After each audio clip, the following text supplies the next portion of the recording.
Sebenarnya hukum di Indonesia sih nggak bolehin orang buat secara resmi beli pulau. Tapi orang bisa menguasai pulau secara resmi kalau dia pegang hak pengelolaan dari pemerintah. Nah, Pulau ini ternyata dari tahun 2015, hak kelolanya dipegang sama PT Leadership Island Indonesia. PT LII dikasih hak buat mengelola menjadi destinasi wisata sama pemerintah.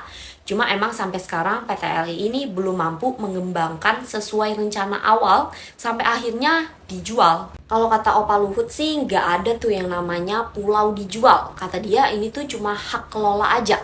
Tapi sebenarnya ini tetap bermasalah guys. Kenapa? Pertama, waktu PT Leadership Island Indonesia dapat hak pengelolaan, mereka punya tanggung jawab dan jelas menyatakan kalau Kepulauan Widi akan dikembangkan jadi destinasi wisata yang bisa menarik banyak wisatawan.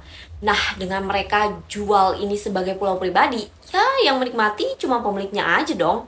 Apalagi dalam peraturan dijelaskan kalau izin diprioritaskan buat kepentingan konservasi, ilmu pengetahuan, wisata, perikanan, dan keamanan negara, bukan buat kepentingan pribadi. Kedua, ini kan dilelang bagi orang kaya manapun yang mau beli. Tapi ya kemungkinan besar sih selebriti atau pengusaha asing. Nah, di undang-undang diatur jelas kalau yang mendapat izin pengelolaan itu ya harus orang Indonesia atau perusahaan yang didirikan di Indonesia. Ketiga, izin pengelolaan ini nggak bisa dipindah tangan seenaknya aja. Pengelolaan harus sesuai izin dan rencana yang disepakati di awal. Terus perubahan kepemilikan juga udah diatur sama pemerintah dan boleh dialihkan kepada warga negara Indonesia. Cuma si PT Leadership Island Indonesia mencoba mengakali peraturan-peraturan ini.